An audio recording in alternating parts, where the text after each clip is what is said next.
plants. The green frontier.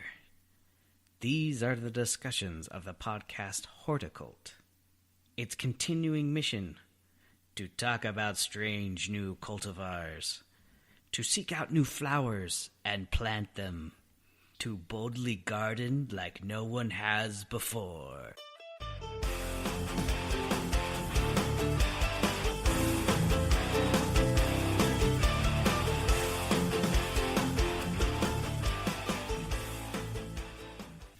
Hey, this is Blaine from the Horticult. How's it going, everybody? Today is episode 44, and we go over sodding versus seeding. What to do with your own lawn. There's different ways to do it, pros and cons, cost benefits, labor costs, when to seed, when you can sod to have better success over time. This was our very first live podcast on Facebook Live, so come join the Facebook group and you'll get more live content. I do every week on Wednesday to do a live little Facebook, and I go over stuff that I'm doing in my garden. So if you want to see this episode live, you could go to the Facebook page, the Horticult Facebook page, and you can just search the videos and you can find it in there, and all the other all the other videos I've done, they're recorded live. Was live, now they're there. And stay tuned for those, and you can see live content. All right, so here we go. Let's get it on. I'm Blaine. And I am B-Rad. And we are the Horticult. Thank you all for listening. Today's episode, we are going to go over sod versus seed. Okay. Different kind of the variations of ways you can make your own lawn. Yeah. And we have some numbers. We know about the cost and the way that we've dealt with putting in lawns.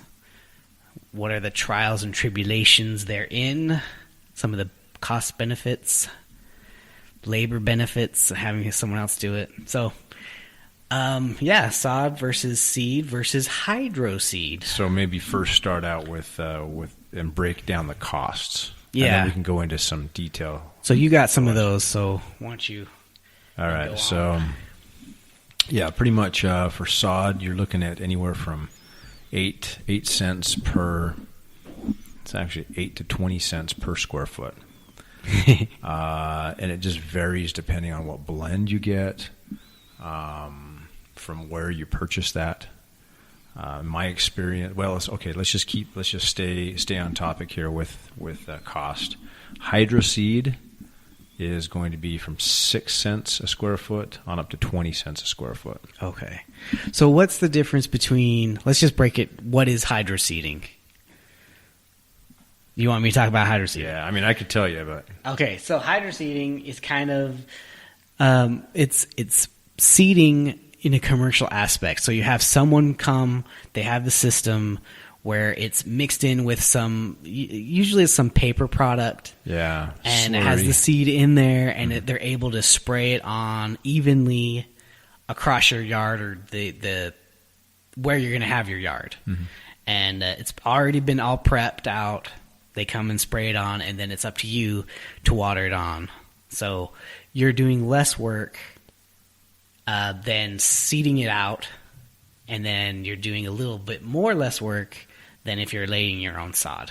That's right. So there you go. Yeah, and the stipulation there is that you're watering it in with your irrigation system, and it's of the utmost importance to make sure that it does not dry out. I mean, that's obvious. If you were to seed yourself or hydro seed, you cannot let it dry out. So yeah. About how long does it take to have a seed germinate? My experience, 7 days. 7 days. Yeah. So, and that's just kind of the average. I mean, you can see with the right temperatures and the right moisture, you can see germination happening within three days.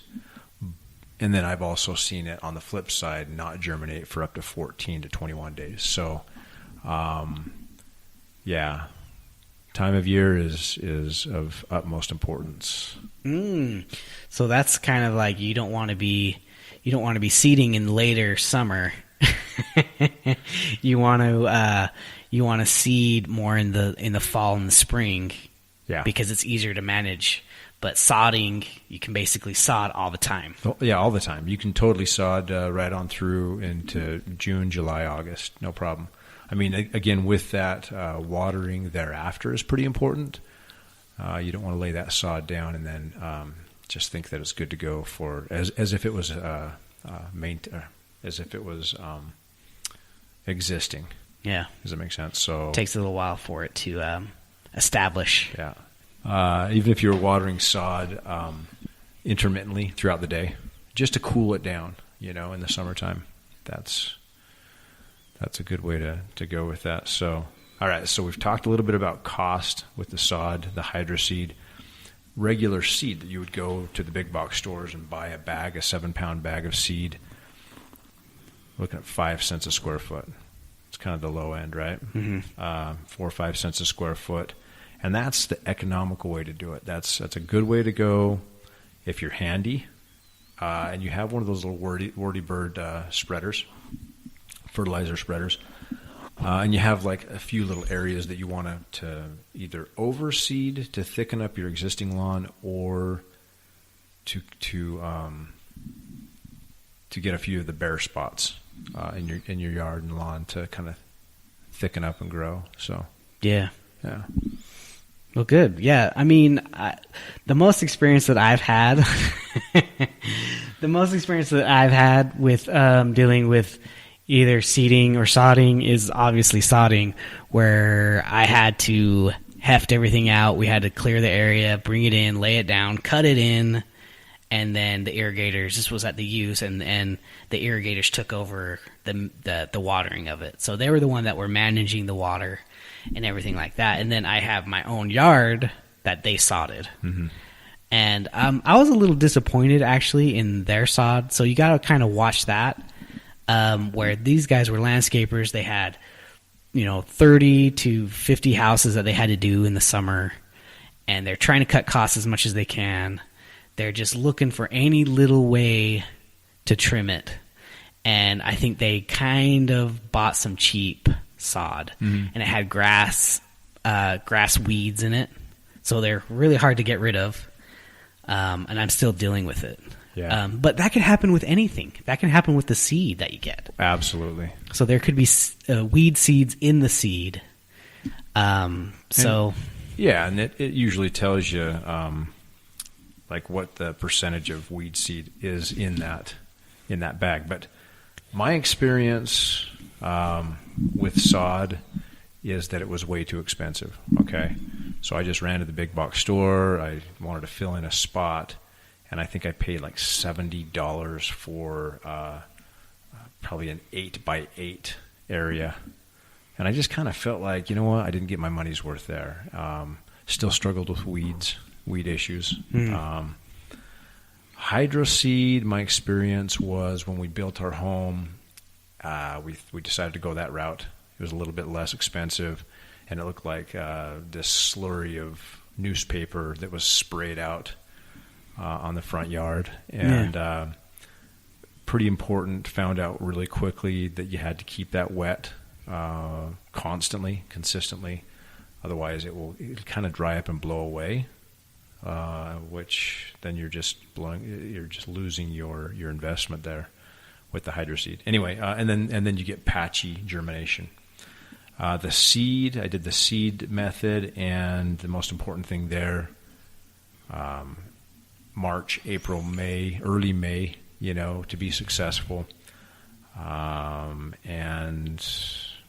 if you're going to seed in the fall, October's going to be your best bet. It's cooler. The temperatures are much, much cooler. And if you can just get that to germinate, those blades to germinate prior to your frost and full-on winter, then you're golden. It'll come up nice in the spring. You're good to go. Yeah. Yeah. Yeah, I mean, I think that's a big key, is the timing. Yeah. Because we even had issues at the U laying sod down, because when we were doing it, it was really wet. So we had to deal with with mud issues when we were laying our sod. Oh, sure. We were cutting dead chunks out and laying the new stuff in, and we only had, so once the sod is cut, you only have a few days to be able to lay it. And then, yeah, the way we checked it, once we laid it to see if it was established, we just give it a little tug in the corners to see if the roots were already starting to hold in. But we did that every year right before graduation time. So we tried to make the campus as clean as possible right before graduation. Oh, absolutely. Yeah. So that's when we were doing it. So at the fall, we were changing stuff out. What about what's your recommendation on fertilizing after either laying sod and or putting down hydroseed? Yeah, I would definitely wait until it's fully established. Yeah.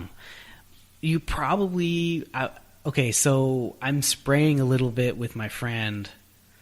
I have my commercial pesticide license, my applicator license. So we're not allowed to spray lawns that have sod until it's been established for at least a month. So that's when you start to fertilize, is about after a month for sod. Mm-hmm. I don't know about seeds or hydroseeding, but I imagine it's probably pretty close. Right. I do know you can cut the water back once they have germinated.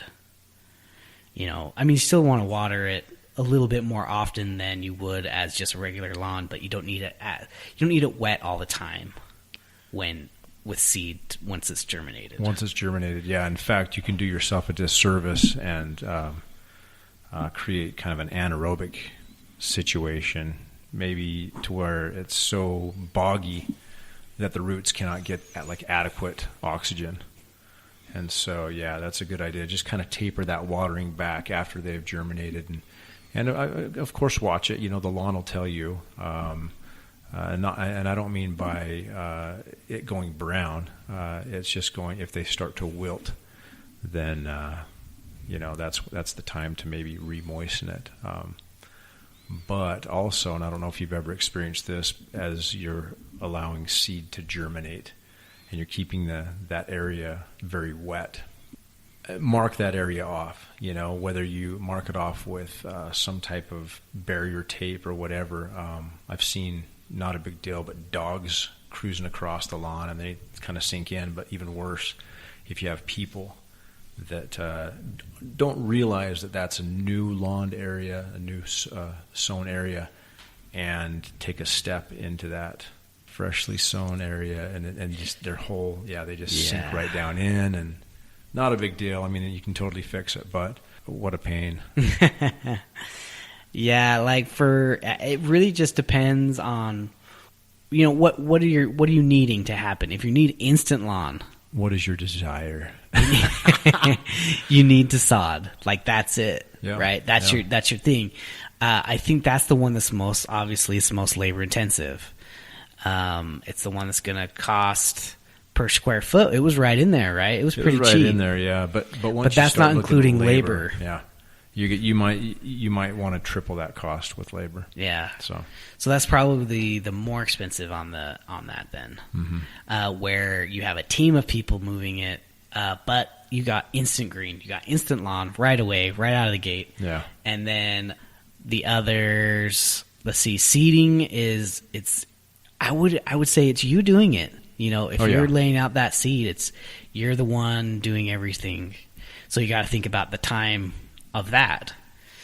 But that's probably your cheapest.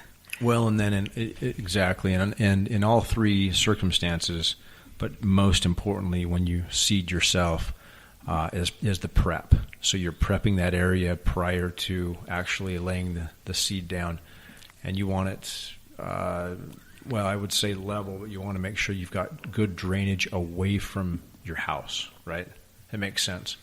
Away from the foundation, and so keep that in mind. But then also, a nice compost layer, just a very thin, light compost layer prior to putting that seed down will help that seed germinate, because you've got all of that broken down leaf material, and holds water really, really, really well. Bark material that holds water really well. and it's just going to aid or help that germination